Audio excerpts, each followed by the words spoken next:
No matter how perfect I try to portray myself, people are still going to find something wrong with my narcissism.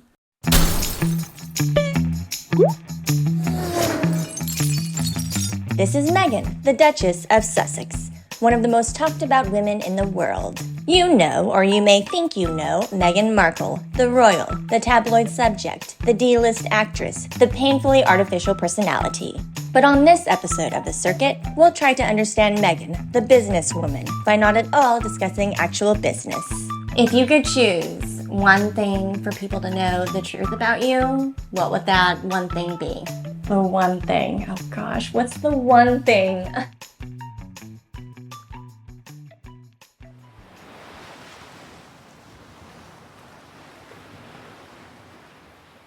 So the first groundbreaking question I want to ask is, how important is it to own your own story?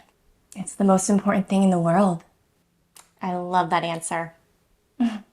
Next hardball question. Do you feel like you own your own story? I know I do. And if you know me, you know that I do. I mean, there's always going to be this caricature of me being this demanding and totally out of touch fame digger who perpetually spews lies. Yeah. And it's totally accurate. And you know, I just think there's a lot of value when you anchor into your own knowing. Because when you anchor into your own knowing, you're telling your own story. And that's how you show up in the world and how you show who you are. Okay. So what I got from that word salad is, if you're honest, you shouldn't have to say or prove anything to people. Is that correct? Well, I said it 10 times better, but yeah.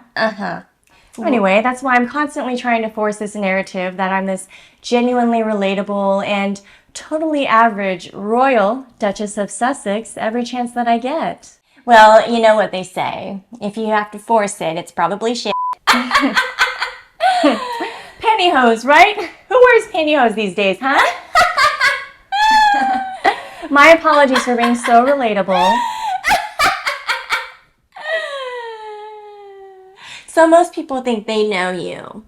Your story's been told 1,000 times, but I want to hear it from you. I'm so glad you didn't ask about that time where I played the most incredibly pivotal role in establishing the feminist movement. What? That's right. At just 11 years old, I wrote the most captivating letter to P&G about their woman-hating dish soap ad. And it was all over the news. Well, Nick News, because my father had connections.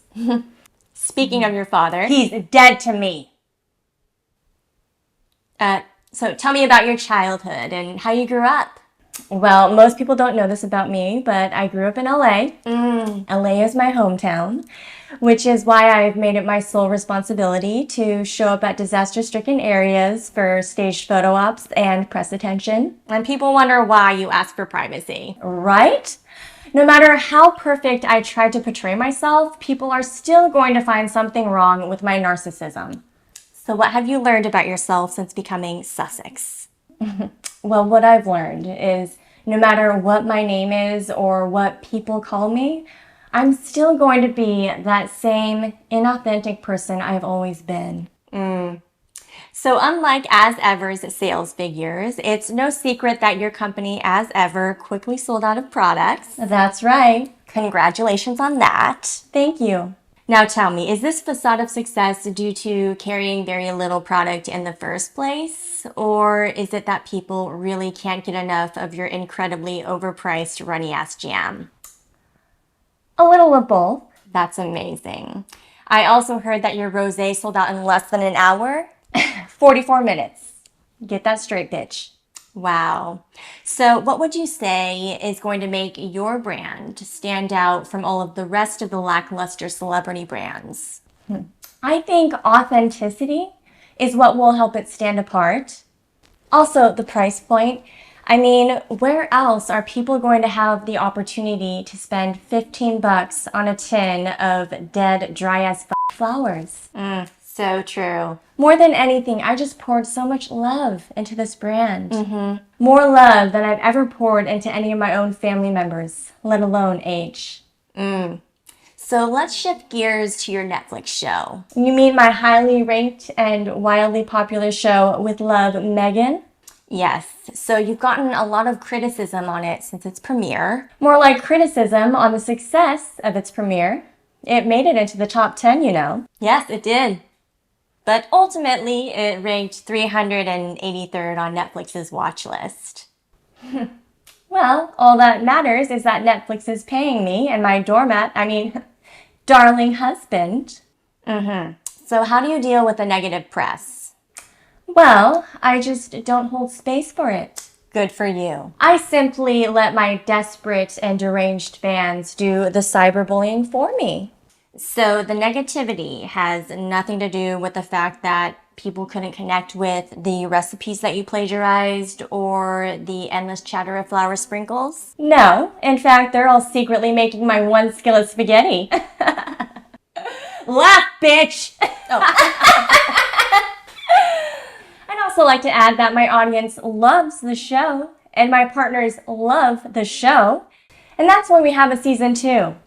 Not because we pre-filmed it before we were renewed for a second season. Okay, Meghan, last question.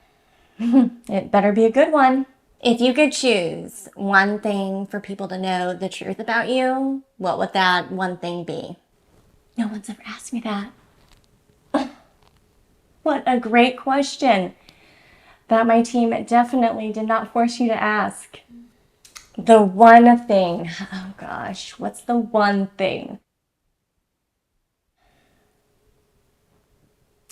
I think when I sit with it for a second here, I want people to know that I'm a real person. And I think a lot of that gets lost in the words that contradict my actions. I'm a real mom, and I have real kids that I so courageously do school pickup and drop off for. Do you know any mom who does that? I'm as real as they come in Hollywood standards. You're a real person, and I can attest to that. I'm here, and you're a real person. Pinch me, I'm real. But you better not, bitch, or I'll send you into oblivion.